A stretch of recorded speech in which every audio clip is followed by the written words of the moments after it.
Assalamu alaikum. My name is Nadine Abdulatif, a Palestinian child, also a speaker of children's rights. The house behind me is my house.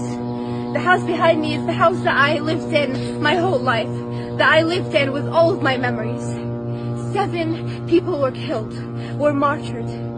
Most of them were children. Do we deserve this? No, we don't.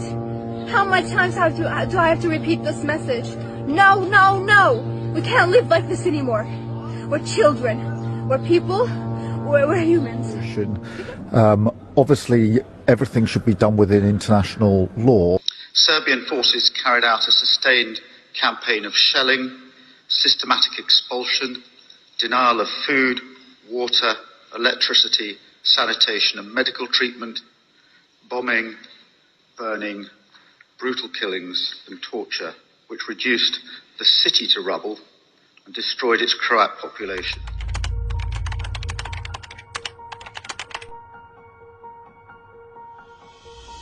Planned the entire area of the Gaza Strip as a nice, growing Jewish, it's a part of Israel for Jews.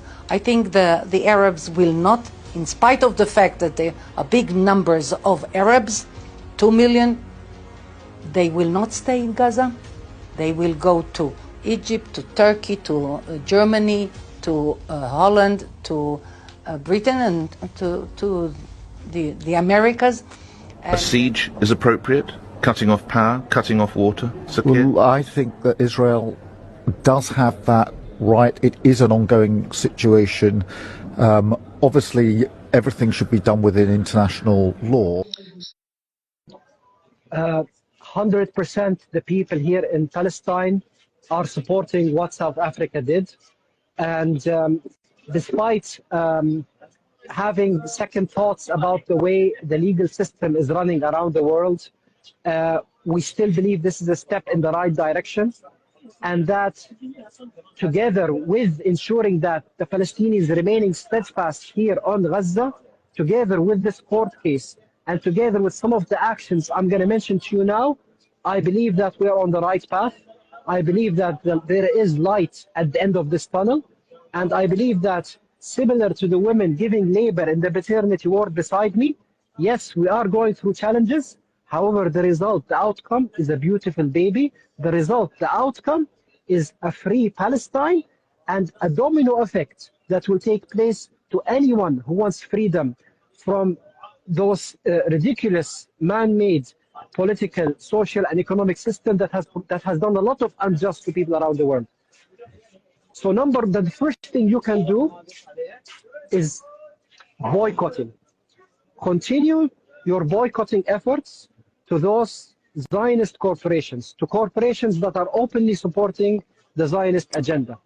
You have seen what you did to Starbucks. You have seen what you did to McDonald's. These things take time. Don't think that you will see the effect overnight. These companies release their results quarterly, semi-annually, annually, right? And trust me, when this CEO sees that his bonus, his paycheck is going to get affected, they will put pressure on the politicians in their countries to put a stop to supporting Israel with an open paycheck like they're doing right now.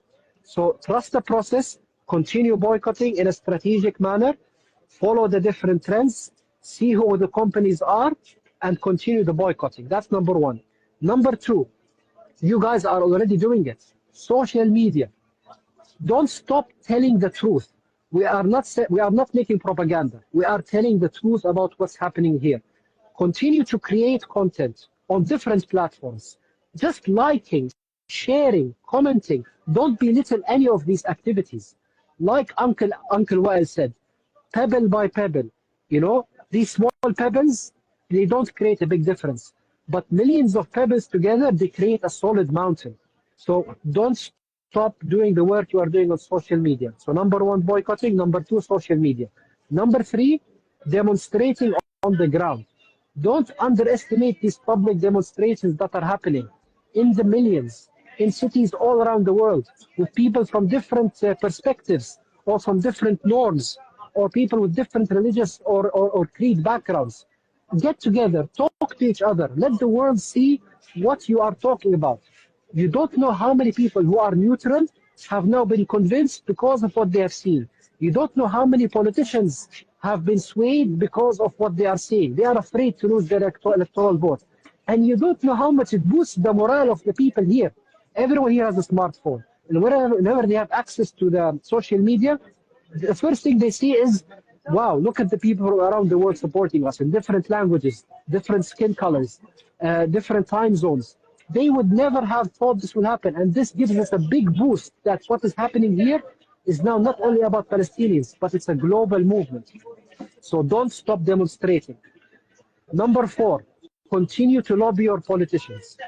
Different countries have different ways. And maybe in the UK, Owen, you can tell us a little bit more about how people can act there. In the US, there's an app called 5Call apps. There are different ways that people can reach the different MPs, the different elected officials, right? Make sure that you have your voice listened. Make sure they understand that they should line up with the truth, with what you believe in, and that you elected them. You are the ones that put them in position of power, so they need to represent you. So make sure that you lobby your politicians.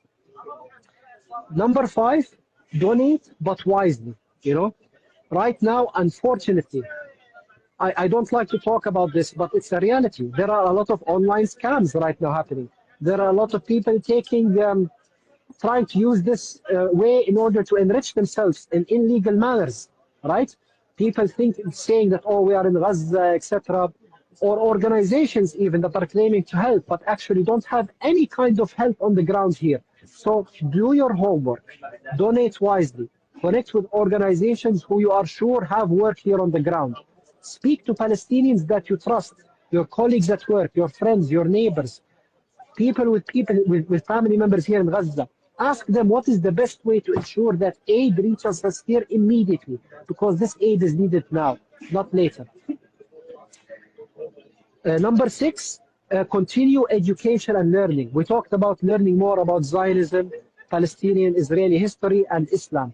Because again, we want to act from facts, not from emotions. Finally, make the intention of visiting us here in Gaza. This war will end soon. Borders will open soon. And we are looking forward to seeing all the different volunteers from around the world, like yourselves, coming and joining us here. Come and enjoy the Mediterranean weather. Come enjoy the Palestinian hospitality. Try to enjoy different kinds of foods. And hopefully together we will rebuild Gaza soon. As I came home yesterday, my 5-year-old daughter, who was watching the news the previous night with me, saw images of what was going on in Gaza. She said to me, "Dad, what have you done about the videos you was watching?" That absolutely broke me. So today, with a heavy heart, I have been an active member and supporter of the Labour Party all my life. Since the age of 14, I believe in its views and principles, but unfortunately, under the current leadership, the Labour Party has let me down. I can no longer be part of this institution after its sport of an apartheid state that is killing thousands of innocent people.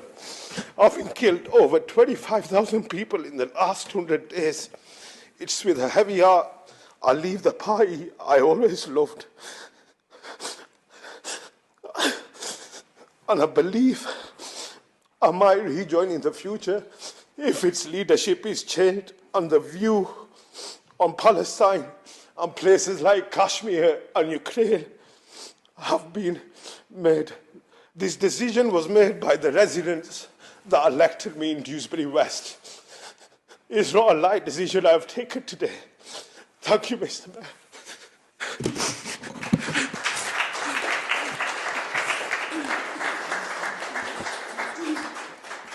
Thank you, Why would you put it as the most corrupt regime in the world? That doesn't make sense. Can you think of one more corrupt? Yeah, I'm living in one. I'm living in one. Yes, you've done a hell of a thing on this earth, so you should not be the one to talk. You should be quiet when it comes to moral condemnation, in my judgment.